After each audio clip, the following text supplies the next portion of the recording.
Nanti Rabu.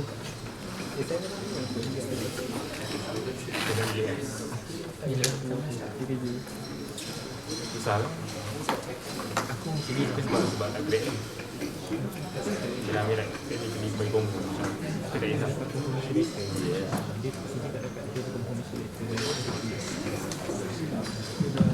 Yes.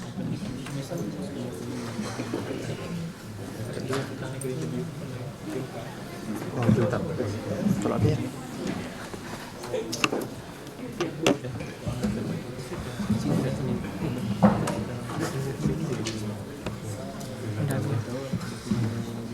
Bismillahirrahmanirrahim. Rabbi shrah li sadri wa yassir li amri wahlul 'uqdatam min lisani yafqahu qawli. Honored dignitaries and invitees from the government, industry, NGOs, and think tanks, esteemed panel speakers, valued professors, deans, faculty members, researchers, students, our co-organizers, partners, and sponsors, and last but not least, our tireless committee members. Assalamu alaikum wa rahmatullahi wa barakatuh, and welcome to the Roundtable Discussions to the Future Economy and Financing Sustainable Health. I am Dr. Riasat Amin Imon. I'm Assistant Professor from the Department of Economics, IIUM, and I will be your host, the Master of Ceremony, and even the moderator for two of the sessions in today's Roundtable Discussions. Before we start, let us inaugurate today's session with Kitab and Surah Al-Fatiha.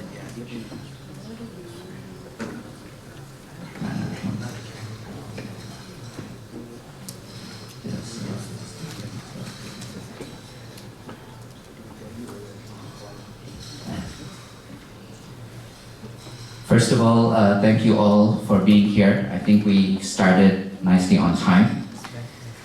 As many of us here already know, today's roundtable discussions are a follow-up of the recent International Conference on Islamic Education and Finance, ICIEF, held this February 2024, which focused on understanding how to achieve a sustainable, humane economy, or SHE, S-H-E. We all know that the keystone of human progress is often rests in education and healthcare, and developing an economic vision based on Islamic values cannot occur independently of these two domains, and also their sustainable financing. And the hope is that today's roundtable discussion is able to achieve some clarity and a plan that is actionable in a practicable manner. To formally get things in motion, I'd first like to invite the President and CEO of INCEIF, Professor Emeritus Dr. Mohammad Azmi Omar, to open with a speech.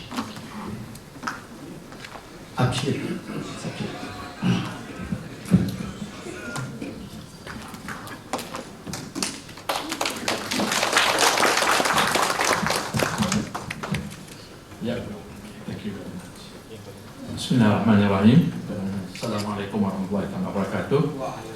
Datuk Wira Dr. Rais Hussin Mohammad Arif, the CEO MRANTI, Malaysian Research Accelerator for Technology and Innovation, Professor Dr. Ghairuzazmi, Gani, the Dean Kuliyyah of Economics, Professor Ziauddin Sardar, the Center for Post-Normal Policy Future Studies,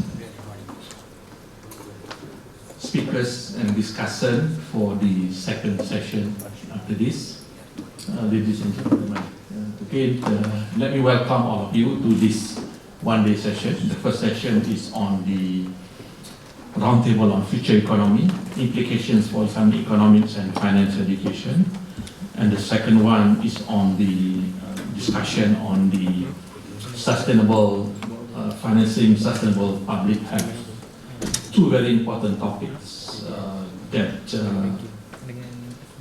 are organized within the context and the sidelines of the Global Islamic Economic Forum that is going to be held tomorrow and on Wednesday. So we, as part of the organizing team, we welcome all of you to this event. Initially, we were thinking of having this event in KLCC Convention Center, but given the given the cost involved, so we decided to have it here. And again, we thank Banagara for also providing a very nominal fee for this venue.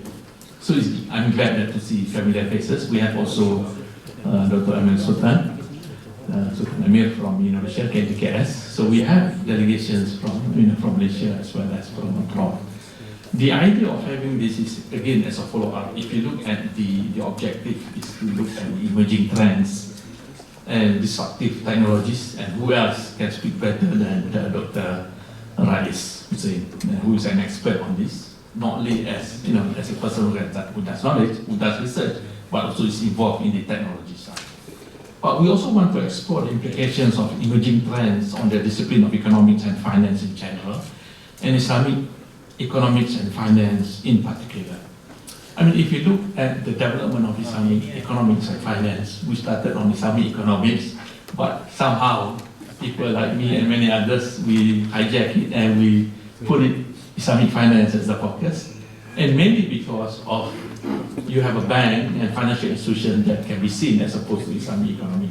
So there was a lot of research being done on Islamic economics and finance, Islamic finance particularly, and then you have the Sharia research on Islamic finance. But over the years, we see that the importance of Islamic economy, but also as a sidetrack, I had a meeting just last Friday with the new Secretary General of IFSB, a long time friend, and we were discussing about the development of Islamic finance, and even he said to me, now is the right time to mainstream Islamic finance. Why? Because we are at the the trajectory in the sense that if you look at the member countries, IDB, you have 58 member countries, but if you look at the membership of IFSB, you have more than 100 countries. So in a sense, more countries are interested to apply and to implement Islamic finance. Good, in the sense it's good. However, as countries progress, you want to go beyond finance. You want to implement the Islamic economic policy in a country. And I remember, and then this one I want to share with Dr. Sultan Amin. He's Assistant Minister now, Pak Suminto. Yes, I met him, we had a discussion. And he asked me, and this was just before coffee, he asked me, Pak Azmi, do you know any Islamic economists who can advise and provide Islamic economic policy to the country, particularly to Indonesia? I said, we don't know. We don't have, because we need to develop Islamic economists to train them and using technologies and so on. We need to do that. So the good thing now is that I've also spoken to Banagara. So Banagara has already agreed now to develop a program called Young Islamic Economists. And they're going to announce. So they're developing together with us, developing the program. And our rep in this discussion is Prof. Mansulam, because he's an economist. We're developing the program, Young Islamic Economists program. And hopefully this program is not only just academic, but also doing research, policy work. Hopefully these graduates from the program will be able to become, Islamic economy policy advisors. And the same thing I spoke to Tan Sri Sulaiman Mahbub, who is, if you know him, he's a senior economist in Malaysia. He said the same thing. We need to do that. We need to develop the young Islamic economists, not only in Malaysia, but also in IDB member countries. So what Banagara is planning to do is in serious discussion with IDB, is to develop the program not for Malaysia alone, but for IDB member countries. And that's a good thing. So, as we said, we need to develop this. We need to look at the future direction of Islamic economics and finance education in terms of curriculum contents and graduate competencies, and to propose actionable solutions to improve the quality of Islamic economics and finance education to address future challenges. There are many things that are coming. People talk about sustainability, yes, of course, well and good, but what do we want to produce actually? Do we want to produce policymakers who Do we want to produce technocrats? What do we want to do? So those are the questions that we are addressing today. And obviously technology is very important. Harnessing the technology to look at what is the future of technology. Or maybe at the end of the day, generative AI may be a tool. I'm not saying replacing us, but a tool to help us to develop further this area. So again, I welcome everyone to this first part half-day event on education, and second part is on health. And I hope all of you will continue to be part of this important discussion. So again, thank you very much. Wabillahi taufiq wal hidayah. Wassalamualaikum warahmatullahi wabarakatuh.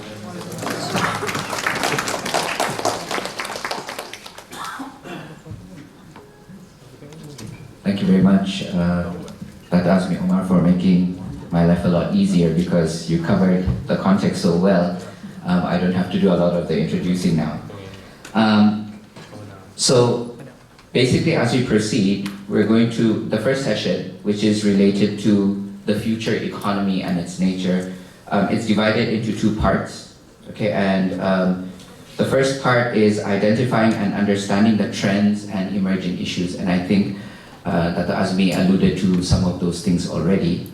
And the second part is challenges for Islamic economics and finance, curriculum and talent development, given some of those emerging trends. So we're going to go straight away and proceed with the first roundtable discussion on trends and emerging issues. So I'm going to see you in a few seconds in that seat where I will be moderator for the first roundtable session. Okay. In fact, as an economist to save on energy, I'll just continue from here. And because my next thing is to basically introduce our lead speaker. So I'll just do that from right here. So, of course, our lead speaker, Dr. Wira, Dr. Rais, Hussin, Mohammad, Arif, needs no real introduction, so I'm going to keep it brief. But he is the Chief Executive Officer, Malaysian Research Accelerator for Technology and Innovation, MRANTI. And Dr. Rais has vast experience in enterprises in both for-profit and non-profit environments. Prior to this, his present position, he was the chairman for Malaysian Digital Economy Corporation, MDEC, and president and CEO for Emeritus Research. And first of all, I'd like to invite you to stage to set the tone in the next 15 minutes for our roundtable discussion. Thank you very much.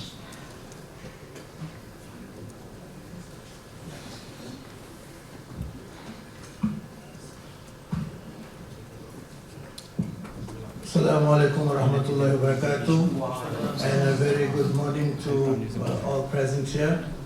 My teacher, Professor Datuk Azmi, who taught me in the university, Prof Ghairuzazmi, a dear friend, Prof Aslam, Prof Ziauddin Sardar, whom I read many of his works, and ladies and gentlemen, let me start. I have 15 minutes, so I will try not to joke too much today, and I'll go straight to the point.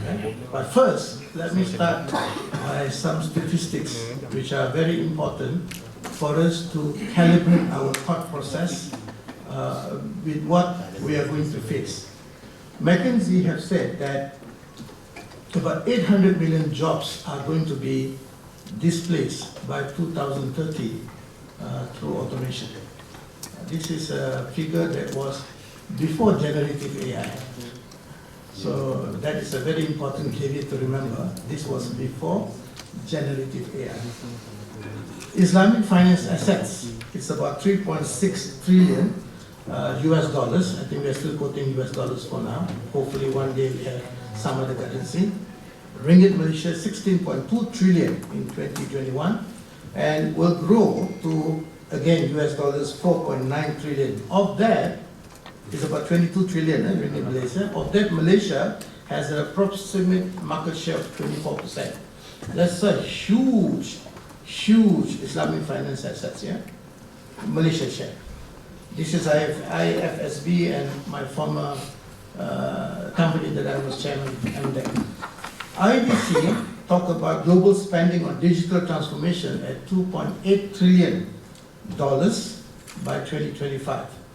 And Islamic fintech market is about 128 billion by 2026. These figures, all that I've quoted, is from a reliable source, but pre-generative AI. So that's a very important caveat. And I will come in a short while why I keep on repeating the importance of AI and generative AI. If we all know, recently Jensen, the founder of NVIDIA, the guy who actually started this explosion of AI or mainstreaming or catalyst of AI, have said that in year 2022, there was a massive explosion of AI in terms of application, which is the ChatGPT. Everyone started using it, especially the students. Yeah? We all know why, right?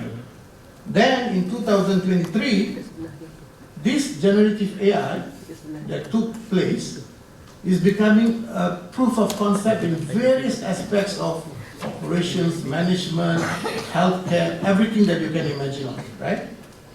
And 2024, which is this year, for the first time, it is going into parts and pieces of workflow. What does that mean?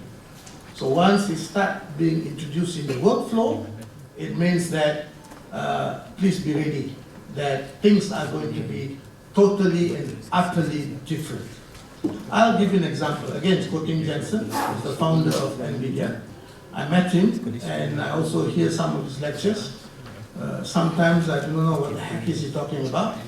But in gist, layman's term, when they started this AI revolution or evolution, they were in millions in computing capabilities, the GPUs, right? Now it has gone into billions. That was just about 3 months. And within 6 months, it's going into trillions. Now, what does that mean? We always need to know what does that mean. It means it can do things super fast and can do super things in unimaginable time. And this means also super automation. In fact, a logarithm will start deciding on many things. Not the CEO, not the leaders of the world. It's going to be a logarithm. So, hopefully I've scared you guys enough. Are you awake? After the nasi lemak and all that, it's going to be tough, right, in the morning. But never mind. Let's go into the details now, right? I'm here to speak about the future economy, trends and challenges. So what I'll do, I'll talk about the trends and the challenges against it, yeah? Can we move on to the next slide, please? I only have 3 slides. The slide's not moving. Maybe, okay. Next one. This all cosmetic, okay. The first 2 was cosmetic, as always, it must be cosmetic. Now, this slide is going to be there for some time, at least for 10 minutes. So, it's a very important slide. Huh? Now, it is not the future anymore, and it is already now. Not since 2024, but since 2016. If not, in some cases, since 1995. And we are still ill-prepared in the context of Malaysia I'm talking about. Let's take trend number 1. Huh? Living in a smart technology layer. Since 2016, our socio-economy has been all about widespread cyber-physical systems, or what we term as 4IR. 4IR frontier technologies drive cyber-physical systems or smart networks autonomously, collecting unbiased data through sensors without human intervention, analyzing patterns, finding solutions, and applying them to the physical world, again, mostly without human intervention.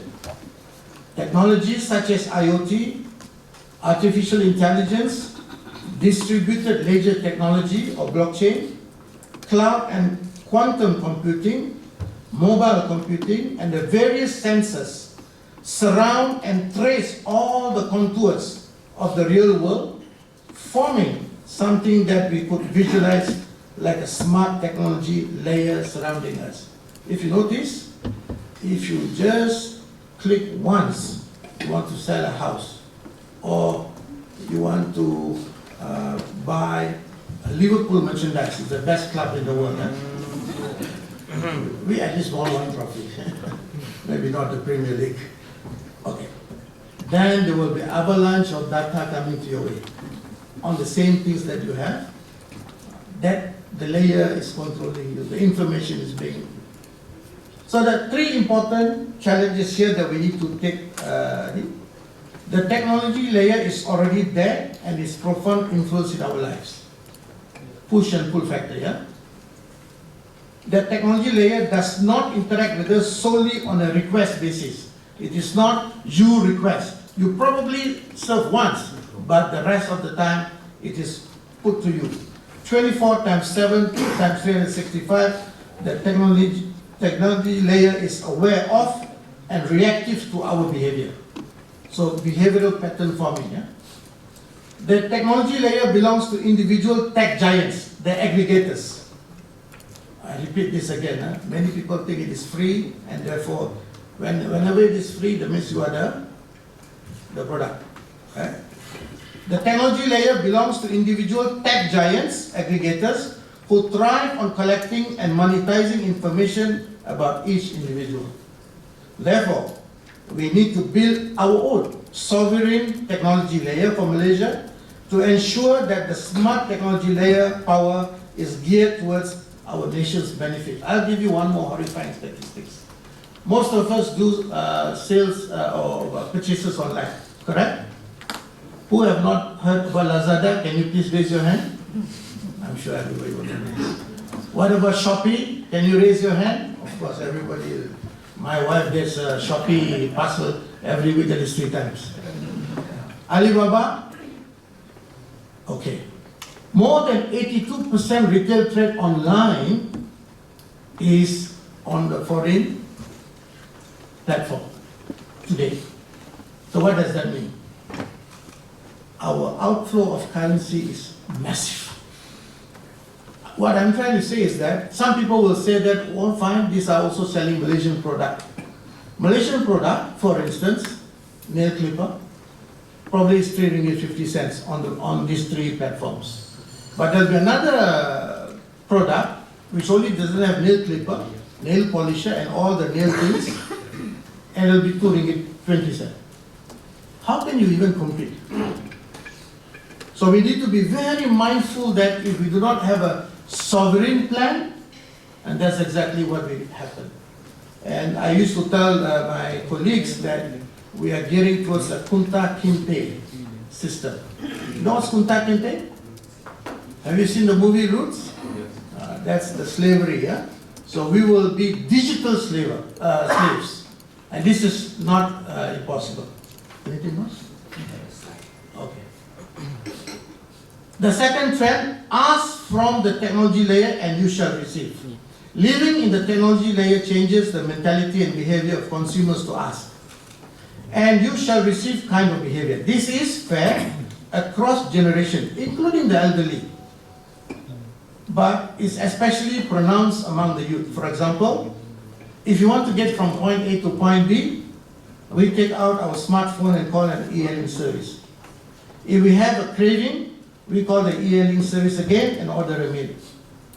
We do not waste time by driving around and looking for a specific product, but order it online from the assorted shopping platform. In other words, our smartphones are swift to provide the interface to the technology layer.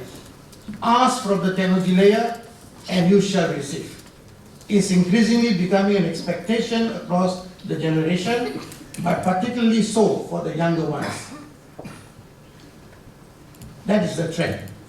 What is the challenge? Ask from the technology layer and you shall receive behavior in study setting is harming our youth. Students are generally not motivated to spend long hours browsing and reading various knowledge sources to synthesize information and produce new insights. The ask and you shall receive mindset encourages instant reproduction of knowledge. Copy-paste behavior. You know what's copy-paste behavior? When searching for information, students nowadays often go directly to the images tab rather than going to the list of suggested links to read. This is an extreme example of how the culture of reading is slowly being eroded by living in the technology layer. Kalau tak suka, swipe. You all know? I'm also Generation Z. You know? I look different generation. There is a need to study how living in the technology layer changes students' cognitive behavior and to adjust methodologies accordingly to continue fostering creative capability in new realities. Trend number 3 and 4, I combine it because the challenges are going to be pretty much same. Fintech is a language of business. Before 4IR, finance was a language of business. After 4IR, Fintech is the ability to digitize more and more things of value, put them on the network, and move around in an innovative way, reinventing business models and business processes, digital transformation. In the future, which is already now, so much sought competitive advantage hinges in this ability to digitize more and more things of value, network them, and reinvent business models and business processes innovatively. 5 minutes, okay. Stripping of financing functions from traditional banks and financial institutions. Back in '94, Bill Gates predicted banking will be necessary, banks are not. I'm saying that in Bank Negara. Today we are living this reality. Financing utility is now offered ubiquitously and seamlessly within the technology layer. These changes will likely impact other industries as well as the best ideas. Therefore, ongoing digital innovation and transformation in banking can provide valuable lessons for other industries. Now the challenges. We still prepare traditional bankers and economists with some knowledge of fintech at best, while we need to cultivate well-rounded, organically technology-savvy. As a side note, this will require addressing the brain drain issue, as the more versatile your human capital is, the easier it can become brain drain. How to produce well-rounded citizens who are well-positioned and empowered to face and navigate and thrive for IR. There are many elements to it. Can you go to the next slide? Shift from traditional management approaches to network orchestration. It is no longer the way that we do business. Traditional management approaches. We do network orchestration. Networks and communities are crucial for digital entrepreneurs. Rise of the sharing economy. This is where you always look at the challenges, the digitalization versus digital transformation. Does this use of technology create unique value for the society as a whole? Does it liberate individuals in any way? Does it provide equal opportunities to all stakeholders? Does it help solve pressing socioeconomic problems? I said earlier, algorithms are new decision makers. That's the trend number 6. And more and more, algorithm will decide how people, at least the mindset is being choreographed, and how people will do things. I mean, we have seen many elections, whether it's in the US or Malaysia, these things are being aptly used. Build an aeroplane while flying it.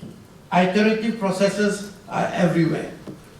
The editable, recombinable, reprogrammable, and generative nature of digital technologies enable fluid and dynamic processes. And the last one, quantum tech leap for science tech. Today, many are into quantum technology. And who are these people who are in the forefront? That is, unfortunately, Israel, and then you have China. China is doing massively well. And every time I go to China and I come back, I feel very depressed because they are 30, 40 years ahead of Malaysia in the area of technology, science, innovation. Why? Two things. Number one, top-down innovation, i.e. CEO to janitor. Innovation is their way of life. Here I thought corruption is a way of life. Okay. The second part, talk less, do more. Thank you.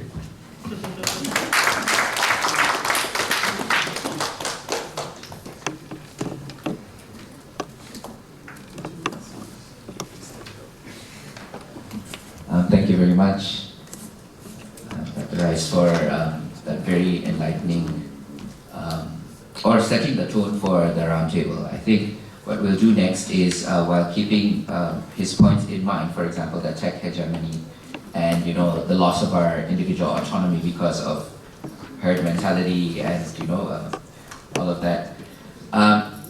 Let me introduce our panel members for today, and then we will go straight into some of their thoughts.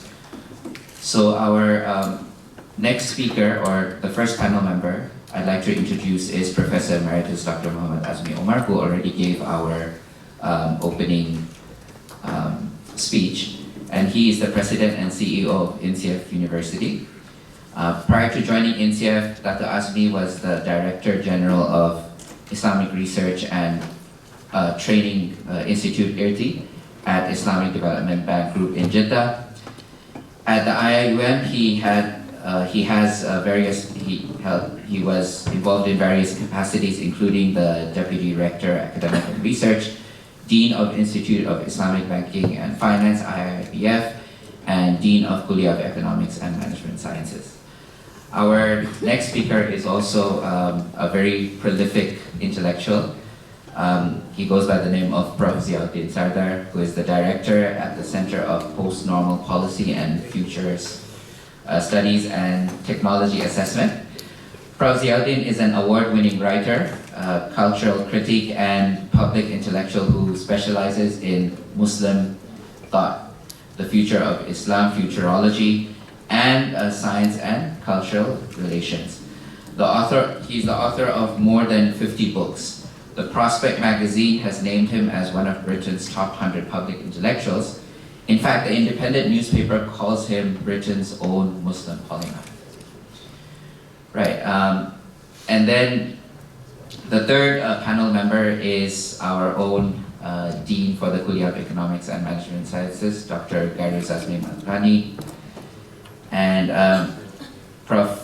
Gairu, or Gary as we fondly call him, has conducted various projects in Malaysia that include National SDG Roadmap, SDG Budgeting and Costing, and Economic Stability. And his presence in academic journals, of course, is nothing to be mentioned here. He's so prolific. So without any further ado, I would first like to invite Prof. Emeritus Dr. Mohammad Azmi. Maybe you can deliver your speech from here. Bismillahirrahmanirrahim. Assalamualaikum warahmatullahi wabarakatuh. Dr. Hussin, the presenter for this session, fellow panel members, brothers and sisters. Again, let me thank the organizing committee for inviting me to share this very important topic, the future economy, trends and emerging issues, particularly in the context of what we should do as educators. I mean, my experience, as I said, being an academic for many years, and also working in Islamic Development Bank, trying to help member countries to implement Islamic economy and Islamic financial education. I see that, I would say at this particular stage, is that we cannot generalize all OIC countries. Some are more advanced. For example, countries in Southeast Asia, Malaysia, Indonesia, Brunei, and then you go to GCC countries, they are more advanced. But if you go outside those countries, you find that they are still needing a lot of support in the context of the Islamic economics and finance education. And first, let me apologize for not preparing slides, because I just had a medical procedure last week. So technically, I'm still on medical leave of 2 weeks. But still, because of the commitment, and I think that it's important to be here. Okay, if you look at what Dr. Rais mentioned earlier on, in the context of the technology, so that's one area. So we have the technology, the fintech, the AIs, generative AIs. And then we have another perspective on the environmental issue, the circular economy, where Islamic economies and Islamic finance are talking about Islamic finance is no longer just focusing on purely producing the typical discussion on the various instruments and what needs to be done in order to develop new products and services to meet new markets. For example, we know that we need to address the issue of poverty and inequality. So how do we address that? We say yes, we need to incorporate zakat and wakaf, the Islamic social finance, into the Islamic economics or Islamic finance space. And then we have another discussion that the world is facing serious issues in terms of environment. So let's look at environmental issues. Let's look at ESG, and then incorporate that into our curriculum. Okay, what next? Okay, we need more Sharia. Add that. So the question is, what do we want to do at the end of the day in terms of producing the talent for Islamic economics and later on Islamic finance? That's the question that we have to address. Do we just continue to be reactive? New technology, new AI, train them to be technologists, and then incorporate some banking, like what Dr. Rais mentioned later on. Are we producing bankers? Are we producing technologists? That's the question. So, what is the degree that we're going to produce? Is it a bachelor's degree in technology with finance or economics, or what? Okay, or are we producing, for example, Islamic economics with some elements of appreciation of technology, appreciation of sustainability, environment, and so on. Okay. My take on this is that we need to look back and look at what is the purpose of, again, education. I think that's the key thing that we need to do. What is the purpose of education, particularly in the area of Islamic economics, because our focus today is on Islamic economics. What do we want the society to be? What does the Quran say about human? That's a question. What does the Quran say about human, and what do we want to achieve at the end of the day? I think we have to go back to the basic question. So economics, technology, these are the supporting areas in order to make what we call the Sa'ana, to make life as a Muslim, okay, to achieve happiness both in this world and here. So, economics, yes, it's important. Finance is important. Environmental is important. But in this particular context, I would say that the issue of technology would be supporting the economy. How do we then address our society, arrange our society in such a way that those policies that we develop would meet the requirement of what the Quran says? I go back to the idea again of the great scholars of Ghazali and so on, that if you look at the end of the day, what we want to do is that we want to produce Islamic economists who are able to develop policy for the country, okay, who are appreciative of the technologies, who are appreciative of all the other areas, but the core areas is that they are economists in the first place. Okay, economists in the first place, that will be developing the policies of the country. I always say this, sometimes we always say in very simplistic terms, how do we address poverty? Introduce zakat and wakaf. They're very simplistic thinking, whereas economy is much more than zakat and wakaf. How do we address problem of environment? Okay, we address, it's a very partial approach. So to me, at the end of the day, when we talk about the curriculum that we want to develop, the core should still be economics. okay? But with appreciation of the other areas. So that's the key thing. And what is the purpose of economics? Again, we will achieve success here and here. That's it. So how do we arrange our economic system? Okay, our fiscal economy, our monetary economy, for example, in order to achieve that success here in India. Okay, it does not mean that technology is not important. Technology is very important, but to appreciate and understand this. So that's my short input on this. Thank you very much. Okay, thank you very much, Dr. Azmi, for your thoughts on this issue and identifying some of the major trends. Before the discussion, we'll just go straight and hear the viewpoints of each of our speakers or panel members. So now I'd like to invite Professor Dr. Ziauddin Sardar to weigh in on some of the issues.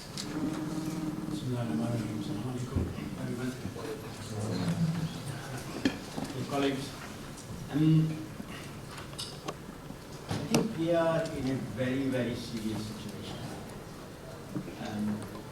There is an obsession with technology that we saw. I agree with almost everything what you said. There's only one problem, and that is that when things move very fast, they also collapse very fast. All this lovely stuff about AI, smart technology, and when things collapse, they collapse immediately. Collapse very, very fast. Now I'm from UK, where we have seen how big technology has collapsed systematically. The National Health Service has still not been able to come up with a decent online system that does not crash instantly, causing massive problems, that cannot be saved from hacking. You are hacked, they have to pay ransom, and even these collapses have been not really major. Major collapses are yet to come because things are moving faster and faster, as was pointed out. So we've got to keep the other side of the technology equation in mind as well. But there's another thing, that runaway technology does not give you time to think, as was pointed out. You have no time to think, you're always running faster and faster to catch up. So what's happening is that you are not doing anything. The technology is shaping you, your economy, your society, and at the end of the day, your worldview.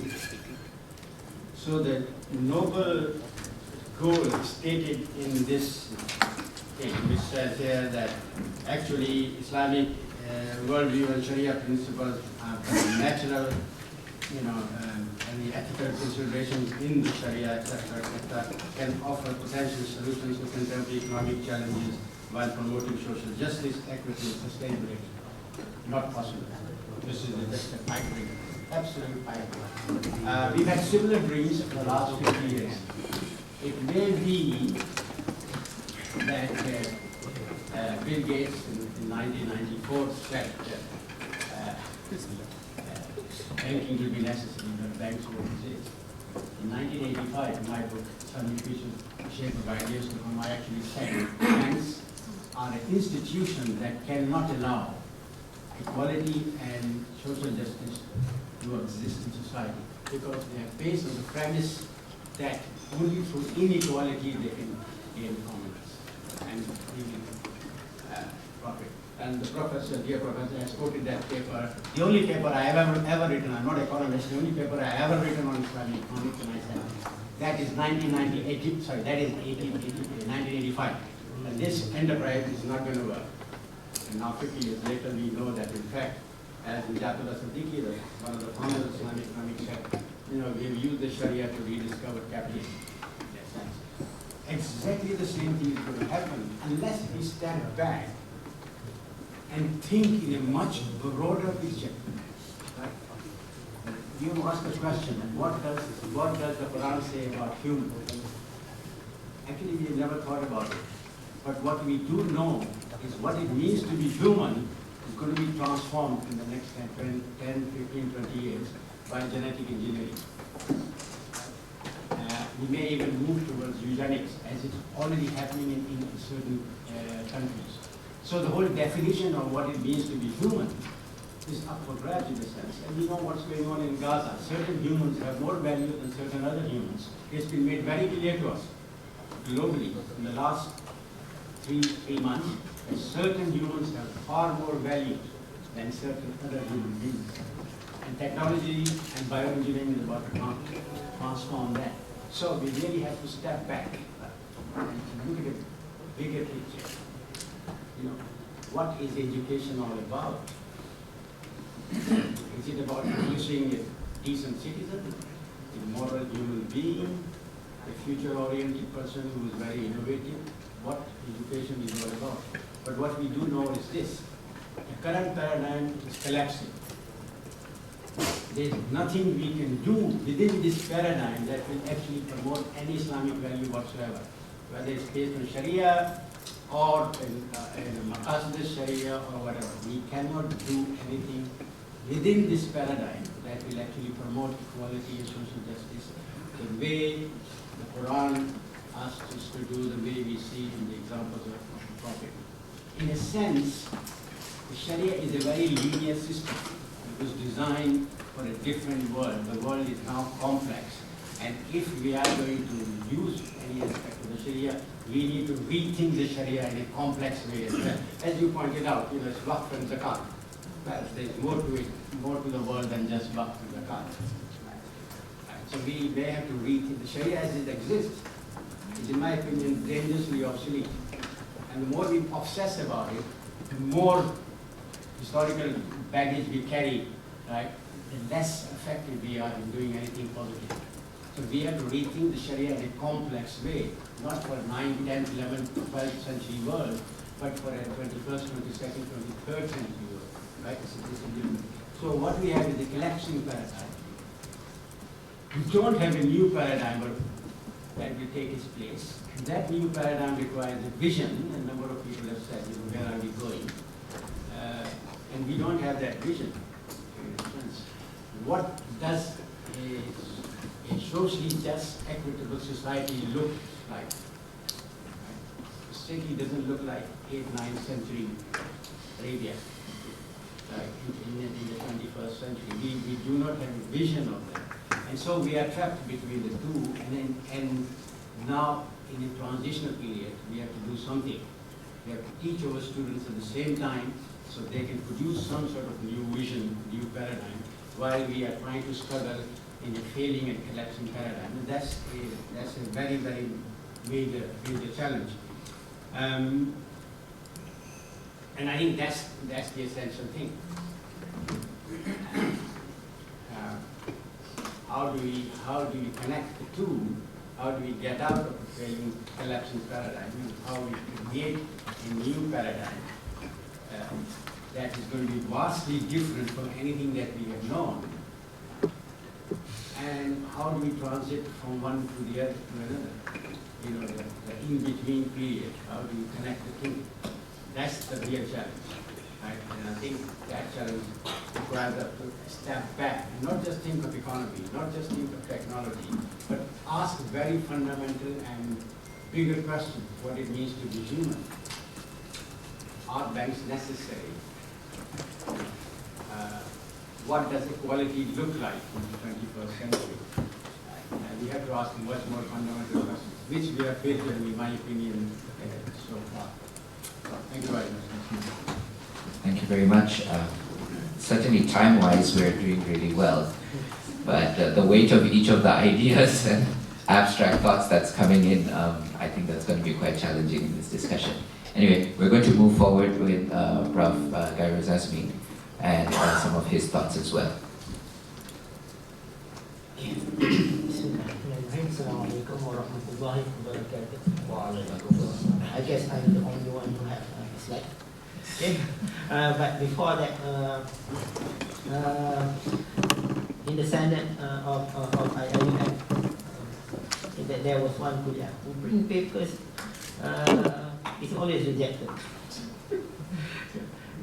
But basically, when it was rejected, the idea is similar to what we are discussing today, and what being said today.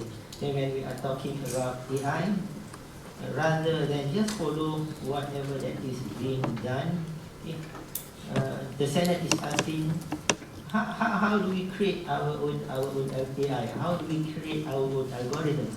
Okay, we should not talk about, we should not just teach what we have and follow whatever is the AIs that we have. Okay, what is Islamic AI? So those are the things that that's discussed in the Senate. But it's not something that is easy to be, and it's not something that is easy to be done.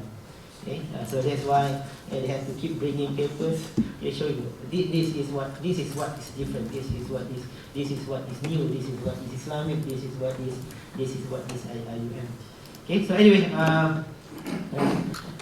in a way, what I'm going to say is similar to what's being said. Okay, we're going to. Okay, but I'm going to be looking at some data, what people have talked about, what's going to happen in the future. But in the end, I think what we need to do is, if let's say we are talking about in terms of education, it is the soul of the students that we are trying to change. Okay, so how do we change? How do we mold the soul of the students so that they will be able to survive in the future? If we are talking about 100 years ago, people have been talking about robot replacing human. We are just saying the same thing. It's just that instead of the robot, now we have AI. Okay? The narrative are the same, but the most important thing is the human itself. Okay, so let me just go to my slides.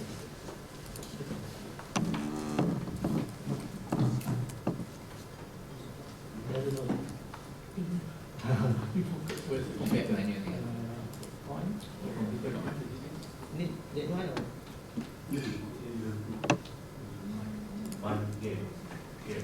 Oh, okay. Okay, so I think we have been talking about AI. So we are, so currently we are in IR 4.0, but the weird thing is that when I search in the net IR 4.0, most of the literatures come from Malaysia. We are the ones talking about IR 4.0. It's not much that we have from different parts of the world. And government has been talking about this. They even come up with policies on IR 4.0.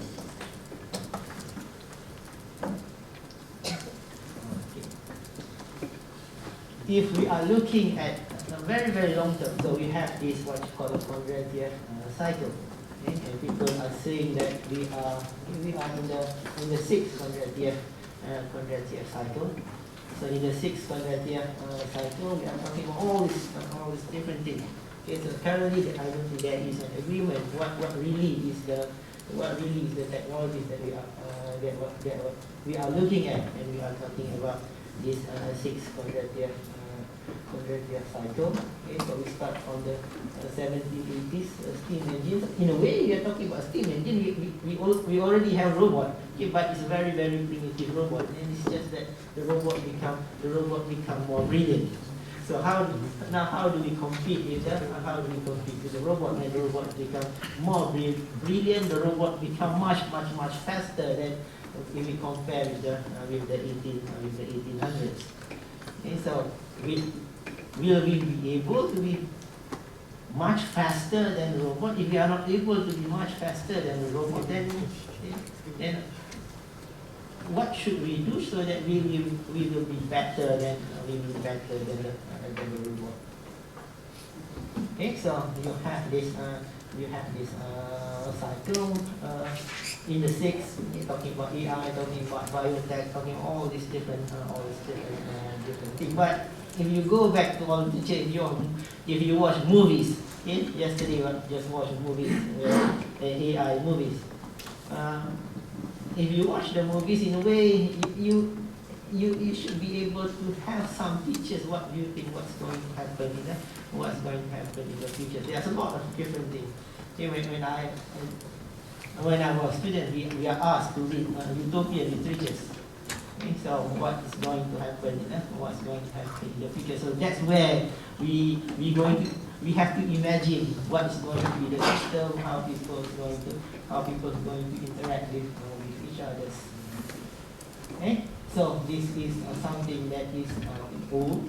If we are talking about futures, this is from Price Waterhouse Coopers when they try to project what is going to happen to the economy. Okay, so you are going to have the E7 countries. So later on we're going to be looking at what are the E7 countries. They are going to take over the G7 countries. Okay, so you have China, India, Brazil, Russia, Indonesia, Mexico, and Turkey that currently are taking over all these current developed countries in terms of GDP. Okay, but how are they growing? How is it that they are able to take over? One of the reasons is because of populations. Yes, all these, in some of the countries, the population increase, so that's why GDP increase. Whereas if we are looking at the developed countries, the population is going down. Okay? In Japan, population are going down. So these are some of the things we are talking about education, where the student, all these Islamic economies need to be able to answer, need to be able to know, because in a lot of cases when I interact with the student, when we talk about Islamic economics, they are talking about Sharia. Okay? When we ask about the economy itself, okay, they don't think it is Islamic. It's just economy. Okay? So you have China, India that's going to taking over all these countries in the West. Okay? So you have issues with populations. One of the things that, okay, if you look and if you go through literatures on futures, they always talk about populations. Too much population is not good. Okay? So that's one of the, sometimes that's one of the conclusions that they come up with. Okay? So you have some countries that go very, very fast because of technology. Okay? You also countries that grow because of population. Okay? But the thing is that when we talk about population, is that these are the things that have been happening since the 1700s. It's just that only recently we have this exponential growth starting from 1950s, 60s, 70s, where the economy is growing very, very fast. Okay? But as it grows very, very fast, okay, you have all these issues now. Okay? And it is also because of technology that the economy is growing fast. It's also because of the technology that we have all these pollutions. Okay? But we also need the technology to solve them. Okay? Hopefully it will be able to solve all those pollution problems. Okay? So these are things that students need to know. The Islamic economists need to know. Okay? So we start with the great acceleration in the 1950s, and from there, and because of all the issues that we have, then you come up with all these different measures. You have the MDGs, SDGs trying to solve the issues that we have. Okay? So this is the biggest issues that we, the biggest issues that we have. Currently, we are talking about SDG. Okay? So it is expected that by 2030 we will not be able to achieve the targets that we have.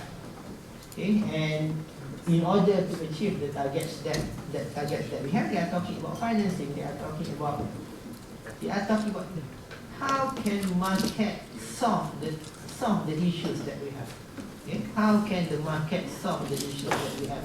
And they are not talking about whether the system that we have currently is okay or not.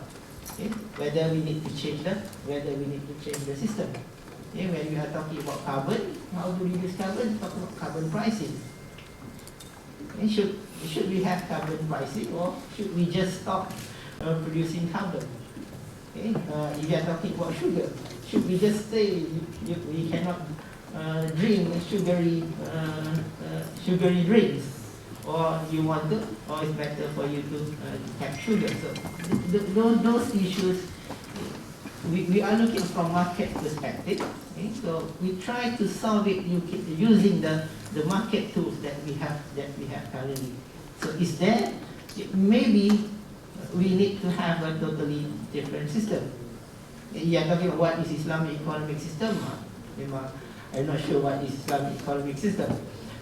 This Thursday I was asked to talk about fiscal system from an Islamic perspective. I am still figuring out what should I say? What is the fiscal system from an Islamic perspective? Okay? So all these international institutions come up with all types of different tools to solve. Okay? But they are looking at it from a market perspective. Okay? Try to price. Okay? Try to price everything. Okay? In fact, we have price. We almost have price for everything. Okay? I don't think we ever imagined that. Okay? You are talking about maybe 30, 40 years ago, okay, you can price carbon.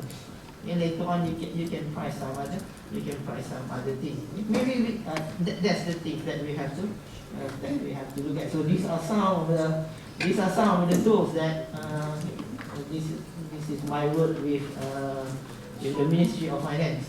So these are some of the tools that the ministry can use in order to get more money to finance SDG. But still, we are looking at from a market perspective. So this is from Michael Sandel when he wrote the market society. A market economy is a tool, a valuable and effective tool for organizing productive activity. A market society is a way of life in which market value seeps into every aspect of human endeavor. So currently, what we have, here we are in a way we are in a market society. Okay, so when we are in a market society, is a market society good? Okay? Can we move away from that? Can we move away from that market society?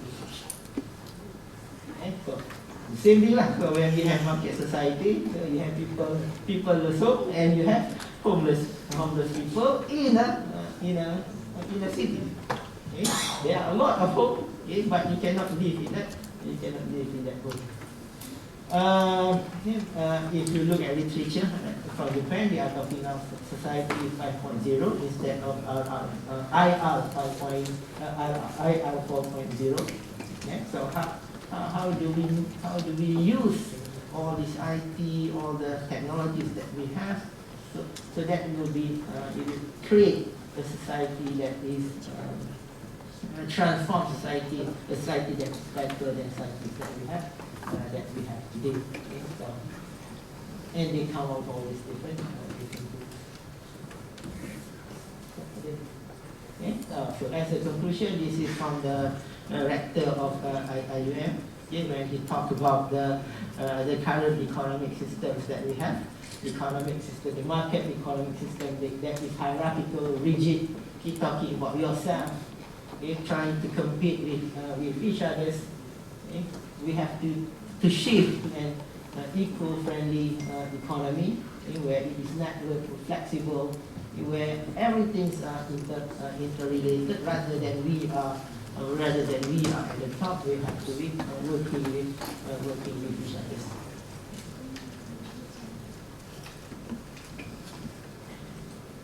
Hopefully we will be able to achieve a society that is equal and environmentally friendly and with shared prosperity. Assalamualaikum.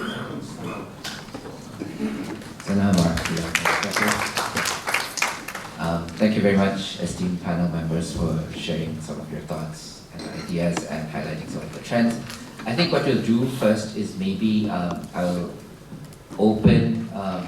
try and open the session to have some dialogue amongst maybe the panel members if they want to engage each other's ideas. Maybe for some clarity. If not, then we can go broader and we can open some of the questions to the floor. So maybe, yeah, Dr. Rais? Okay, just a quick one. thinking out loud. We have Quran, we have Hadith, we have all the primary sources, secondary sources of Sharia and all that. We have Imam Ghazali, we have so many Imams in the world, in the space and time. What if we take all this and put in an AI generative and ask them to come up with the Islamic economics? Just thinking aloud, don't blame me as a, just thinking aloud. I agree, when something is super fast, there will be super crash. I agree, that's common, right? Perhaps we need to look at a balanced approach. We can take 5 steps back and understand what we are in, where we are operating. But at the same time, let us not forego the importance of technology. Because technology will fast track many things. Be that as may, we need to be always in a balanced approach mode. Wasatiyah, that Prof. Kamal Hassan always talked about, justly balanced. And for the first time I heard Islamic AI. I mean, yes, there's somebody talking about Islamic English. I got very upset. I don't know how to react to Islamic AI. I think maybe the university should get people who really know stuff to be able to decide on the way forward. And listen to the professors, because the professors are the ones who's doing all the research. Senate members may not be. So, and they are there for a variety of reasons. So, Islamic AI is no. It's just, AI is just a tool. Right? It's like somebody talk about Islamic mathematics. 1 + 1, inshallah 2. Is that Islamic mathematics? So we need to be a little bit more realistic. And Prof talked about Society 5.0. If you saw one of the slides that I showed today, Malaysia 5.0, that is loosely based on the Society 5.0, number one. And number two, if you look at the wholesome and holistic approach in that, which at one time was a mainstay of MDEC, and now we are going to mainstream it again. And one pillar is the reforming education. I think rather than we talk about that, we start the education part. If we fail to educate the new generation with the right set of skills, please be prepared for a bigger doom than you can imagine. Thank you.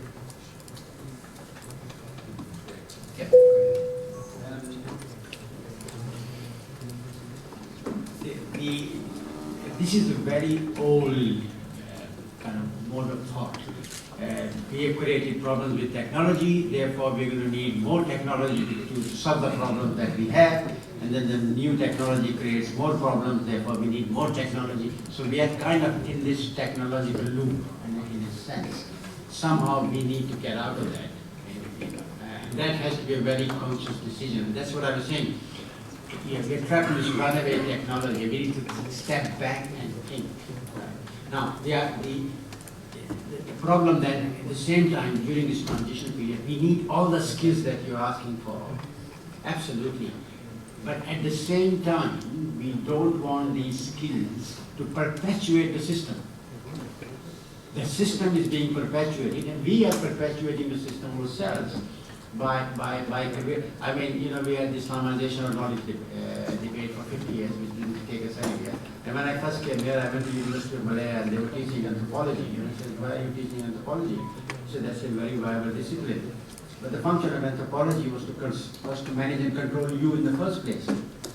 You are perpetuating the system. We haven't actually thought about whether we need anthropology as a discipline, or maybe we need some other discipline in this university. Right? And the same thing is happening. So I think we do need to step back and think. And the sustainable development goals are wonderful, but the problem is they are also based in the same economic system. So the lovely diagrams are lovely, but at the end of the day, if you price everything and you are a market society, you think in market ways. Right? You don't think in terms of social values, you don't think in terms of justice, you don't think in terms of unity, or what have you. Again, we need to get step out of it. So everything that is out there is forcing us to enhance the system. And we keep enhancing the system, and then we come and blame. And that there's no social justice, no society, inequality is increasing. And finally, things don't become Islamic because we add an adjective to them. Right? And this is a game that we've been playing for 50 years. Let's get out of it. It's an infantile game. Right? Things become Islamic when we create a vision, that is just and accurate, and then implement that vision. That's thing. Then it will. It's not when things are Islamic. You don't have to tell people it's Islamic. They shout themselves. They tell you we're Islamic without you saying anything. Thank you. So, Professor Zia, if you're saying that generally where we're headed is a train wreck waiting to happen, and that we need a new paradigm, a new vision to move from one to another. At the same time, we also realize that technology is taking our autonomy away from us, right? Our microeconomic autonomy, our human autonomy to make decisions, and there's a kind of collective mentality that is being imposed on us by technology, which is owned by tech giants. Okay, how do we break out of that? How do we determine a vision based on Islamic values when norms are deciding the direction? And then how do we go towards this new paradigm? Because I think you're talking something more than the 6 cycles that we're looking at just now. You're talking about more of a Kuliyyah revolution, right? Yeah. So how do we do that if that's the purpose? In a sense, we are at this moment under Kuliyyah revolutionary period, right? But we don't have an end point, so we don't know what the revolutionary period will end at. So as the old paradigm collapses. Now, I cannot answer that question. It has to be a collective thing, and all of us have to think properly. But it's a question that needs to be asked, that needs to be explored over the next 20, 30 years during this transitional period, right? And here we need the young creative people, and we need, experienced people, but we need to think outside the paradigm, right? And ask fundamental questions. If we keep thinking within the paradigm, then we just keep perpetuating. The thing when paradigms die, they don't even die instantly. Sometimes they can take centuries to die. And we don't want to be stuck in this paradigm for centuries. So it's a question that I can raise, but I cannot answer, because the answer has to be collective. And it's a kind of social ijtihad, group ijtihad that involves everybody. It's not something that an individual thinker, individual professor, individual student can answer. From technology perspective, we have been technology consumer for decades. We have never tried an adventure, albeit sporadically here and there. But mostly, the technology is being produced by some others. And today, we cannot whine to say that, oh no, we cannot. We have to be very pragmatic. See, one of the things in the morning our brother Dr. Riasat was telling is we want pragmatic solution. I'm all for running away from this paradigm. We know what the paradigm have resulted this world into. Palestine is well, I shouldn't say the great, but it's an example of how the entire premises of this paradigm fumbled, failed, destroyed, distracted, what else? Everything in. However, having said that, let us not think technology as a colonizing factor. Let us think technology as an enabler, number one. Number two, closely, we should be the one who start initiating this technology journey. That's why even in, for instance, Technology Innovation Park Malaysia, which is rebranded from MRANTI, we are talking about becoming a nucleus of innovation towards technology producing nation. Can we? Many Malaysians have produced many technologies, but where are they? They are in Singapore, they are in US, they are UK, Australia, New Zealand. And these days, they are going to Vietnam. A few years ago, they were refugees in our country. Now they're going to Vietnam and China. So I think we need to be, just now Prof talked about Society 5.0. If you really, I hope the slides will be shared with everyone, Malaysia 5.0, have a look at it. And this is something that was done very laboriously and trying to reset, reformat, recalibrate, reinvent the education system. Because if you fail in that space, you can talk about Islamic mathematics, 1 + 1, inshallah, 2, forever. It is not going to result in anything. Sorry if I've been a little bit. Thank you. I understand your concern on pragmatism, but in the last 100 years in the Muslim world, we didn't have anything but pragmatism. And we are here today. The foundational issues have not been tackled and remain. Somehow, when we see these Yemenis sending missiles, every one of us gets very excited. But we do not understand that they do that because they decouple from the existing system. And therefore, you might consider that 1 + 1, the Islamicity of that, and etc., but it is possible.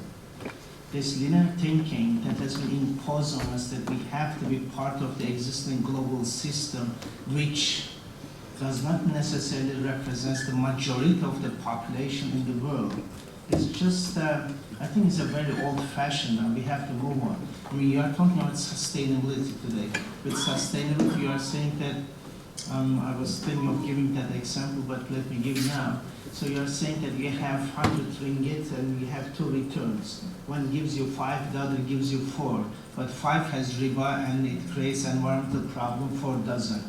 Which one is now superior for you? You see, 4 is more superior for you. And therefore, adding those values on these discussions, in particular in policy making, which has been entirely missed out in the Muslim world, has brought us today. And today, none of the Muslim countries can say anything on the massacres happening not only in Gaza, but in Sudan as well. And because everyone wants to be part of that system. I think that pragmatism perhaps worked within right-wing politics that we had in the Muslim world, but I think it is time. The thinking of this idea of decoupling is something.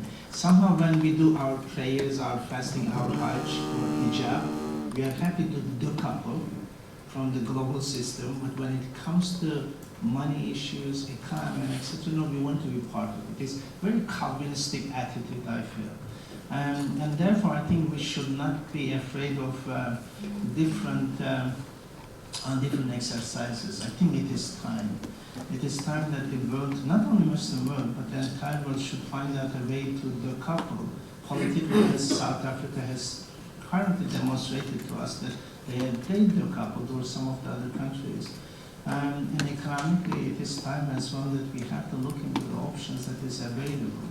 Like the sustainable SDG stories everywhere, including Islamic finance and economics following. It is the same story as Professor Sardar mentioned. There isn't anything in that. So if you want to be pragmatic SDGs, yes, Malaysia or Turkey or Pakistan, whatever, everyone is producing the lists. But what is changing? The capital dominance of the system remains. So Sasana is not going to bring sustainability, just will produce more funding, more financing and finance capital. I think therefore I understand the urge for pragmatism. It seems that it serves and produces certain outcomes in the short run, but unfortunately in the long run, other than big towers that we have in the center of KL and other places, which again Professor Sardar wrote more than 20 years ago, consuming Kuala Lumpur. These are important issues we have to consider. I did define pragmatism earlier. Sorry, this is about, it's okay. It's about realistic. When I say the word pragmatism, it means what I meant was, you see, we cannot keep on talking about things like that. We need, okay, let me use the word now, realistic pathway, credible, realistic pathway to even challenge the existing situation that we are in. You are right. All that you have said, I agree. I do not agree with World Economic Forum. I do not agree with SDG because I think these are all creations to sustain and support a particular system. But Technology is agnostic, it's neutral. You start controlling, you start creating the technology. No? If you do, Technology can never be neutral. That was the problem. technology is as it is. Okay, Technology as it is today. 50 years old. all right, let me jump in here. I think just to get the flow in order, I think we recognize the problem. One is a long-term issue that we want to head in a specific direction, and the other one is a problem of immediacy. We cannot ignore the context which is pushing us or pulling us in a certain direction, and how to get independent of that. So I think, for example, if we're talking about a tech layer, this is a compromise. As a tech layer, we can look at it as how do we deal with it immediately, something that is taking our values away from us, preventing our, us to, ensure that we're able to have a vision or something. How do we engage with that tech layer? That would be the short-term deal. The long-term deal is, okay, how do we, prevent this train wreck from happening? How do we get out of it? And how do we realize a new paradigm? I think there are a few hands going up. I think Prof. Aslam had asked earlier. So yeah, you go ahead. Thank you very much. If I just try to see the big points that have been raised, we cannot continue in the path that we are currently taking. It's reactive, it's within the same paradigm. We need to move out. And I think what it tells us is that we need people who are able to make reforms and renewal. So this Islah, Tashdid, and raising it because it's connected to the conference, which was a very big theme. And we need people who are able to do ijtihad. I'm looking at Dr. Said, and he's in this area.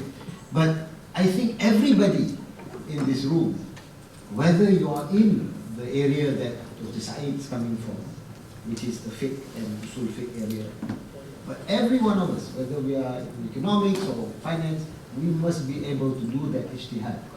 I don't know whether we will call it ijtihad, because I know I got into trouble once when I said we have to make ijtihad. I said, no, you're not qualified. Yeah? So, but we need to be able to do what Zia is saying and what Azmi was saying, to get out of this, right? We need to move out.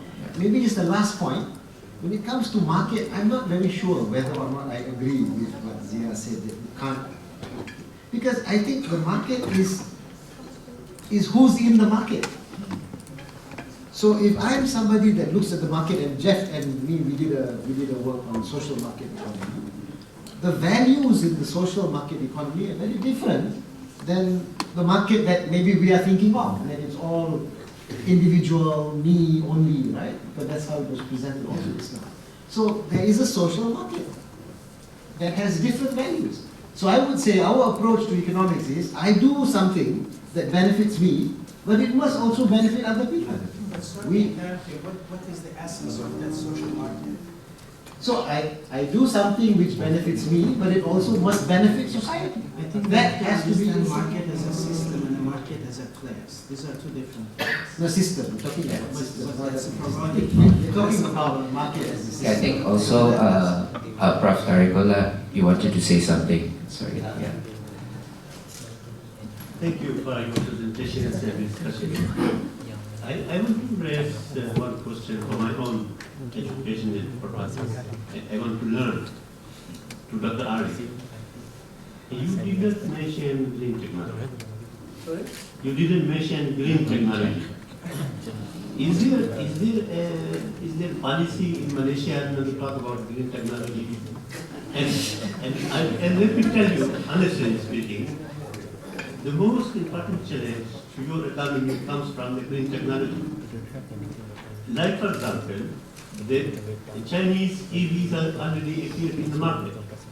So what will happen to the local producers if you don't address that thing? And the Europeans have already gone a long way in legislation. Like, for example, the producer expanded responsibility legislation. It's very difficult to produce, export to the European Union. So the market is important, definitely, but this side of the issue, I didn't hear it in Malaysia too much. Thank you. Well, On the contrary, in Malaysia, green technology is very important. We have emission targets and so on. Only today, you have not seen it. You will see it in my slides. Hopefully the slides have been shared, because I was given 15 minutes to speak. And the MC was very particular about the 15 minutes. So yes, it's very important. We have, if you look at the Malaysia 5.0, in one of the pillars, it's very clearly stated about the green tech and what it entails and so on. Yeah, it's there. Please do share the slides, not this one, the next one. Yeah, this one. If you look at the three main missions, the vision is up there, missions, and the goals and objectives, you'll find it there. It is very critical component part of it. Sir, 15 minutes, I can't talk much. I think. In fact, the word eco-environmental is there. The balance between economy and environment. Okay, maybe one more comment by Prof. Azmi, and then we'll open the floor. I think that's one point. I think we have to remember that microeconomy as a system has failed. I think that's clear from various track record that we have seen. The question is, are we going to continue using the same solution for the same problem? That's a question. If we continue to use the same solution for the same problem, we will continue to have the same problem. So unless we move beyond that, Prof. Aslan called a term called social market, which is, I would say, contradiction in terms. Okay, unless you use a different terminology. Then what essentially we're saying is that, of course, there are interests of individual, interests of the community, interests of different segments. And we need to define that in the context of Islam and Islamic economy. That should be the focus that we should be moving forward. Okay, and the others are, I would say, technology and so on. These are the enablers that we should not deny is important, but those are enablers to support as we grow our Islamic economy. Right, thank you very much. Just few words. Thank you very much for this good contribution from the participants. I believe that it's clear now that the Sharia experts and the economics, first of all, it seems that previously they were speaking from in a silo mode, different islands, and sometimes to the extent that they are blaming each other. However, I believe there is a huge room for working together, understanding each other's language, because the language of fuqaha, first of all, it has to be presented in a modern way to be understood by the economics.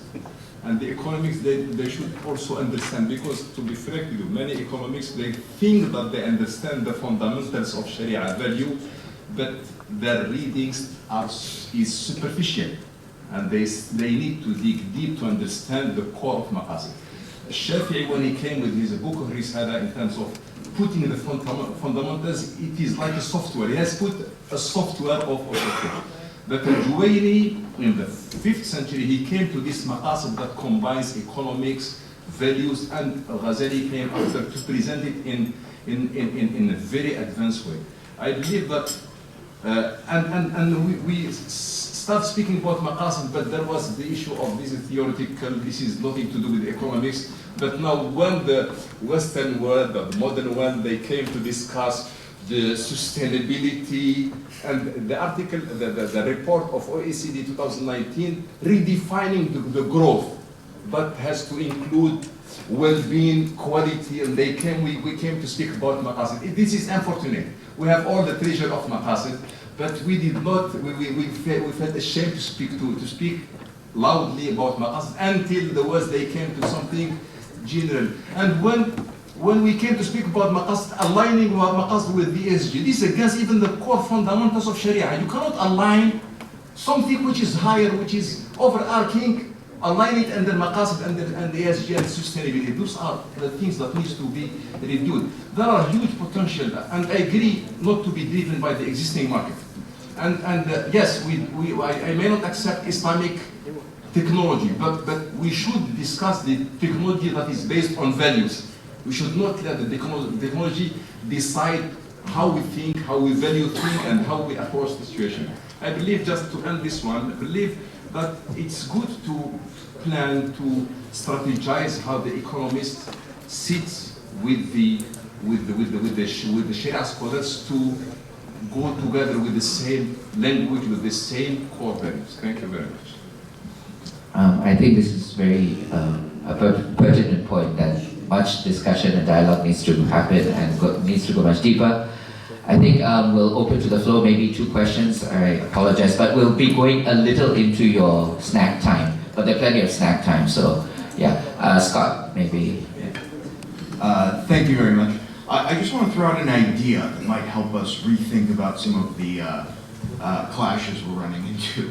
A lot of what we're framing the problem and some of the solutions around is the fact that we're speaking with people from the baby boomer generation, people from Generation X, degenerate and otherwise, and members of my generation, millennials. And I think we believe that no one can do better than we did, that we have failed, and so future generations will fail in just the same way. And I believe Generation Z or Generation Z will be remarkable and spectacular. And so we assume people will go to school and get 1 degree or 1 field of interest, and they'll get 1 job and 1 career, and then they'll retire. Generation Z might very well have multiple careers, multiple fields of studies. They may start a career for 10 years and then move on to something completely different, because technology, the way our world works, allows you to do some of these things. They may never retire, and that may be okay. They may actually live happy lives that way. They'll be parts of different communities. They'll speak different languages. It's quite remarkable when you begin thinking about this.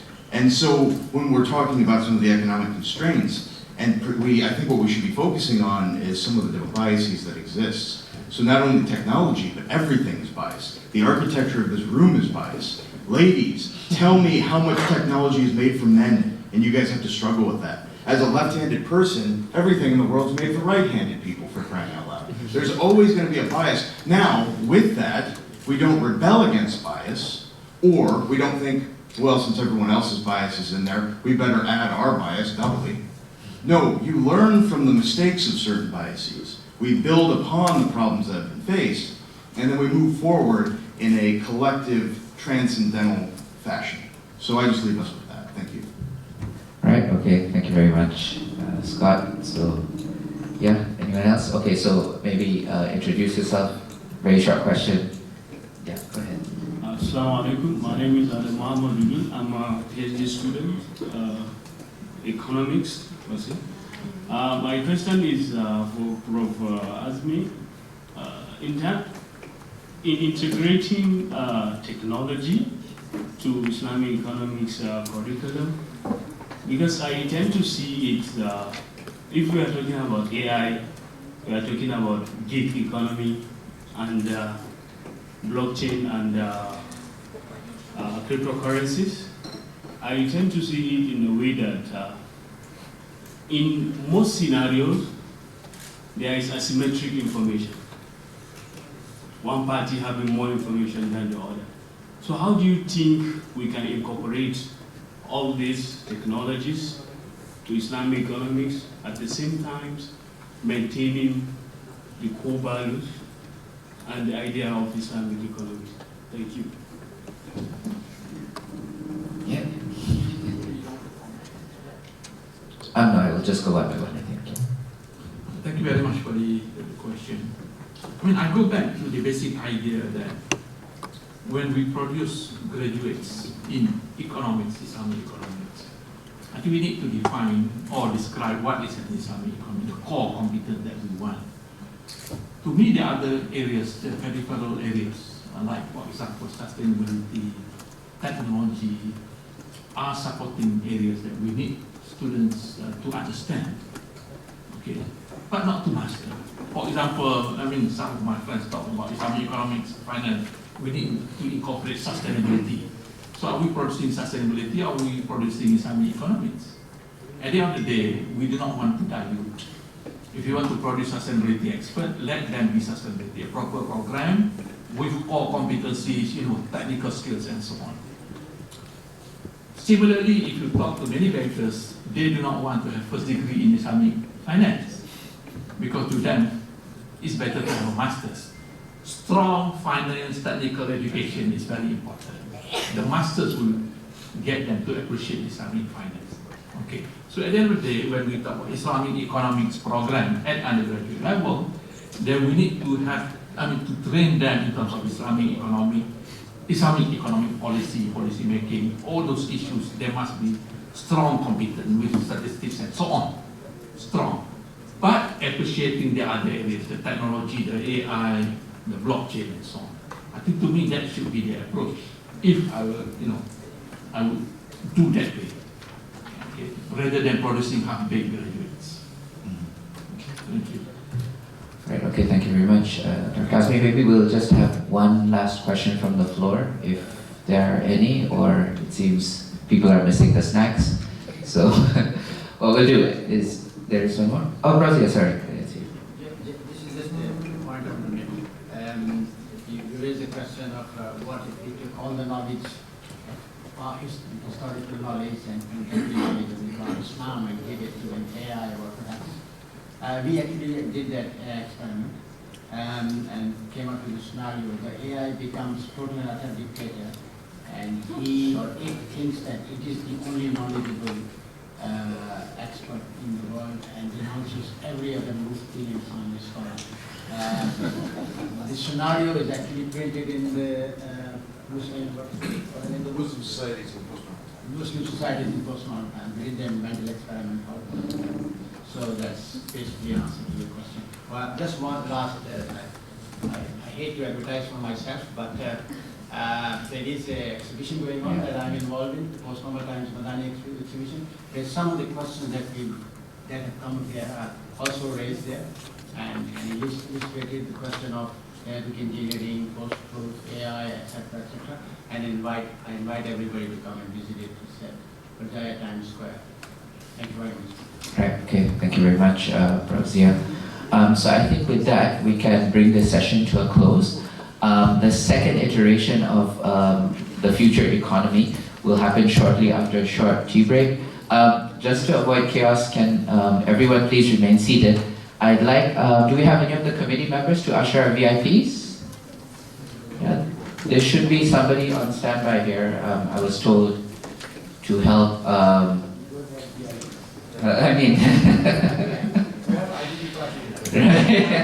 as soon as he entered, we had a VIP, so. So, can you please usher our panel members and our VIP towards the seating area? Yeah.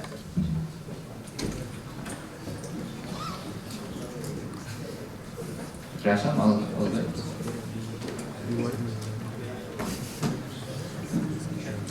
Oh, okay.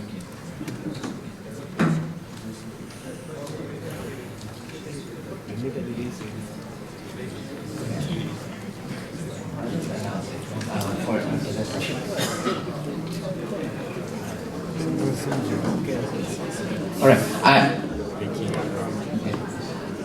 Okay, I am sorry for the slight delay. Basically, we'll just be distributing souvenirs and then.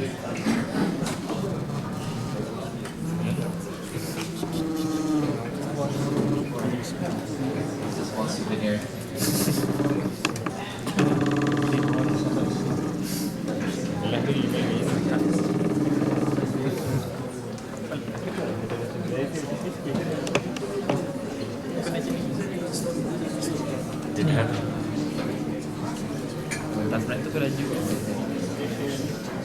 Sini.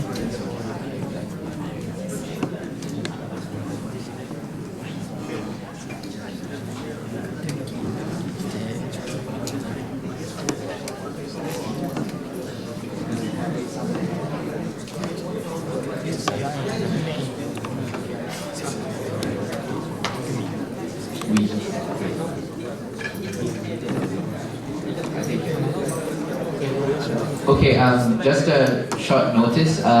After the second session, we will have a group photo, right, with all the panel members and speakers. So for now, panel members and Okay. I think, yeah. Then I think we better do it now. But a lot of people will leave after the photo session as well. So okay, all right. What we will do is I'd like everybody to gather in front of me. Perhaps the speakers could be seated in front, and the audience members, let's try and converge towards the center here.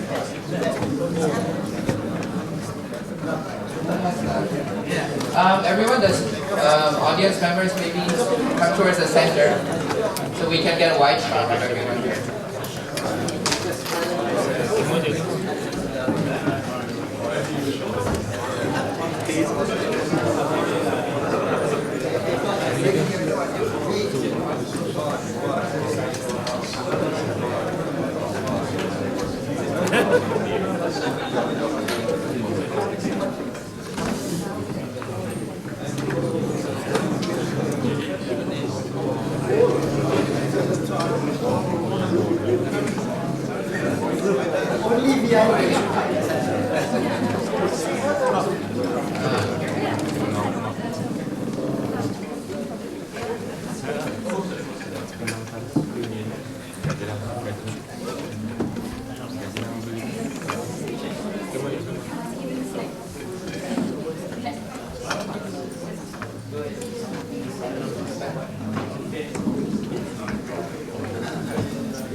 Everybody from who?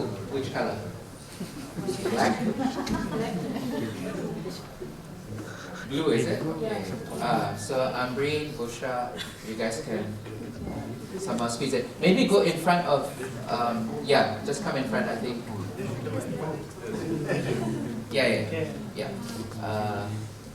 Give it. Yeah, if you want. Yes. But now she's being covered a bit.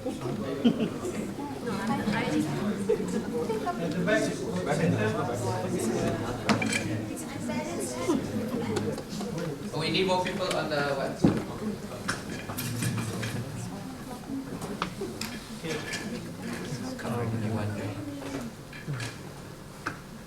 Okay, ready? 1, 2, 3. Ready? 1, 2, 3. Alright, now please look at this beautiful girl. Okay, I'll start. 1, 2, 3. Okay, another one. 1, 2, 3. Alright, good job.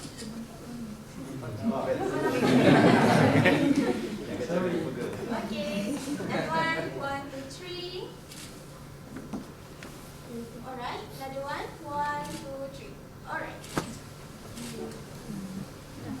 Thank you.